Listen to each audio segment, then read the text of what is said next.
After independence, an interim government will be installed, a new constitution written, and eventually elections held. Tribal divisions and different political ideologies could hamper progress. The Sudan People's Liberation Movement, or SPLM, is the ruling party here. Some feel the SPLM is too powerful. No new country succeeds when it is being led by only one political party. There will be a lot of problems because one political party cannot be able to put the new country on its shadow, and they said we are going to do it. For the last 6 years, the present SPLM failed completely. There was a lot of corruption, there was a lot of tribalism, no delivery of service to the people. Other outstanding issues to resolve include the contested region of IBA, border demarcation, and oil sharing. People here have high expectations. Access to water, education, and healthcare are just some of the priorities. Managing such high expectations is a mammoth task. Harun Mutasa, Al Jazeera, Juba, Southern Sudan. Part of Côte d'Ivoire's Treasury building in the capital, Abidjan, has been damaged by a fire. The blaze engulfed 3 floors before it was put out. Officials say no one was injured and damage was minimal. The West African nation has been in political deadlock since November 28th's disputed presidential election. And dramatic CCTV footage from Turkey has captured the exact moment when a city bus crashed into a truck. Well, these pictures, taken from inside the bus, show passengers in the run-up to the incident in Isparta province. After hitting the lorry, the bus careered into a road sign. 18 people were injured there. Al Jazeera has obtained exclusive funeral footage of an Afghan detainee who died in U.S. custody at Guantanamo Bay. Awal Ghul was held for nearly 9 years over alleged links to the Taliban and al-Qaeda. According to the U.S. military, his death last week was caused by, quote, apparent natural causes. Zaina Khudr reports from Kabul. It was a funeral for a controversial man who died under controversial circumstances. It was also Awal Ghul's homecoming after 9 years at Guantanamo prison, where he died last week. According to the U.S. military, he was a Taliban commander with ties to Osama bin Laden. He was never formally charged, and his lawyer long argued that Ghul quit the Taliban movement before the 9/11 attacks. Awal didn't have any property. He was a jihadi commander who fought against the Soviets. He was not a traitor. He's now a martyr. In his hometown of Jalalabad in eastern Afghanistan, outrage over what they called his unjust detention and demise. Death to America and long live the Taliban, they chanted. The Guantanamo Detention Center, as well as other U.S.-run prisons, have been a major source of resentment towards the coalition forces in Afghanistan. Resentment that the Taliban exploits. A statement released by the Taliban's Tora Borasel describes Awal Ghul as a hero, a martyr, and a jihadi commander. They have also vowed to take revenge against what they called the Crusaders. His family is also demanding an investigation. The U.S. military says Ghul collapsed and died of apparent natural causes after exercising on a machine. Relatives dispute that claim and insist his death was not due to natural causes. While Washington admits it is working hard to win the hearts and minds of ordinary Afghans, this latest incident does not appear to help America's cause, leaving an ever-watchful Taliban to seize the moment. Zaina Khudr, Al Jazeera, Kabul. A man they can do business with. Israel's relationship with Egypt's Vice President Omar Suleiman is in the spotlight. He's the nation's preferred choice for future negotiations. That's coming up. And a thaw on the Korean peninsula. Military officials from the north and south hold their first talks since last year's deadly clash.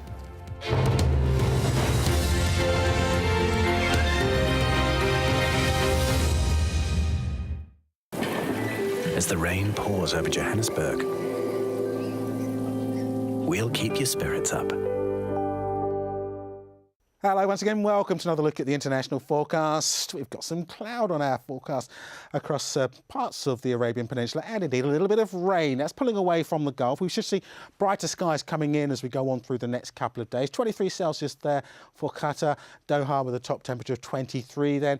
Similar values, maybe a touch warmer there into Abu Dhabi. Might just see a few showers just creeping into that eastern side of the UAE on Wednesday. This wetter weather will pull a little further eastwards, brighter skies coming back through, and then you can see temperatures should get up to around 25 Celsius. Still rather cloudy though. You can see how that cloud just extends its way across Iran. into Pakistan, into Afghanistan as well. For much of South Asia, it is fine and dry. Where we want the dry weather, though, for Sri Lanka, I'm afraid it does stay very wet indeed. Further flooding rains to come here. Colombo with a top temperature of around 32 Celsius. We have still got some very sharp showers into southern Africa, mainly around Madagascar, Mozambique, southern parts of Tanzania, to Zambia as well, and maybe some pretty wet weather to come to into Angola. Could see a little bit of wet weather into South Africa, but I think for the most part it should be fine and dry with temperatures here getting up to 27, maybe 28 degrees Celsius.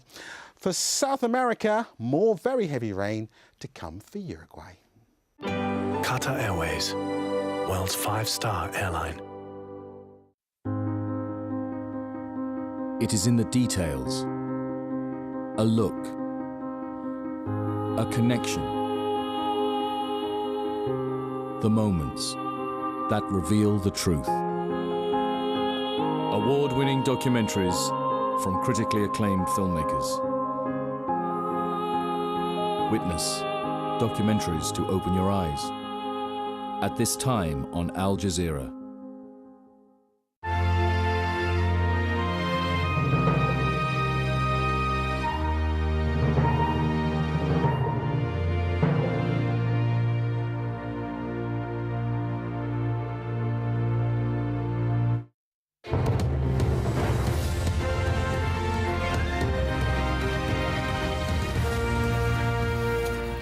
You're watching Al Jazeera. The top story: the lawyer for the former Liberian president Charles Taylor has stormed out of the UN War Crimes Tribunal before closing arguments could even begin.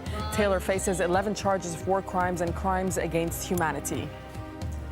Al Jazeera has obtained exclusive footage of the funeral of an Afghan detainee who died in U.S. custody at Guantanamo Bay. According to the U.S. military, Awal Ghul died last week of apparent natural causes, but his family disputes this. Pro-democracy protests in Egypt pull in the biggest crowds yet in Cairo's Liberation Square. They still want President Hosni Mubarak to go, despite the government's promise of constitutional reform. But the vice president has warned the demonstrations cannot be allowed to continue for a long time. While the protests in Egypt continue, its neighbor Israel is keeping a close eye on developments. It's worried about its old ally, President Hosni Mubarak, but could be eyeing up a new friend in his deputy, Omar Suleiman. Here's Tony Bertley from Jerusalem. The fight for democracy on the streets of Cairo, the concern for the future in the corridors of power in Israel. As Netanyahu's government comes to terms with the departure of an authoritarian friend in Egypt, the fear of what kind of regime emerges is consuming events. There is a second possibility, that the Islamists exploit the influence to gradually take the country into a reverse direction, not towards modernity and reform, but backward. Israel's preferred choice is the Vice President Omar Suleiman, with whom they've done business in the past. The former chief of Egyptian intelligence has had close contacts with his Israeli counterparts. They like his stand against what they term the Islamic threat.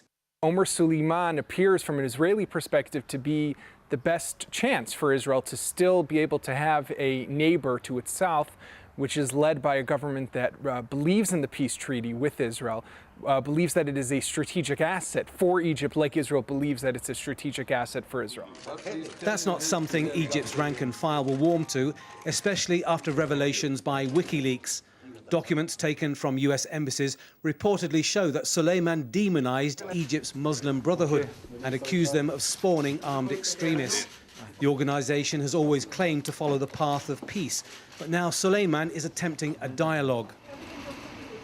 Israel has enjoyed a 30-year peace with its neighbor, which has provided much-needed security on its southern border and acted as a block to any attempts for weapons to be smuggled into Gaza. Israel has always prided itself on being the only democracy in the Middle East, but it has always sided with friendly authoritarian regimes who've either been good for business or good for security. And like with many other Western governments, financial gain and self-interest nearly always take precedence over morality. Mubarak was the latest strongman ruler friend. Others include Tan Shui in Burma, and in the past the Shah of Iran and General Pinochet in Chile.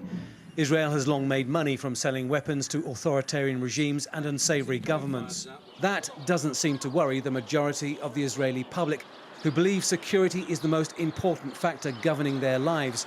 Most fear the emergence of an Islamic government in Egypt, and most believe it will happen. Israel has shown it can handle Arab repression. Arab democracy may prove more difficult. Tony Bertley, Al Jazeera, Jerusalem. Well, Britain's Foreign Minister William Hague has urged Tunisia's interim government to push ahead with reform. He was speaking in Tunis at the start of a tour of North Africa and the Middle East. Tunisia will also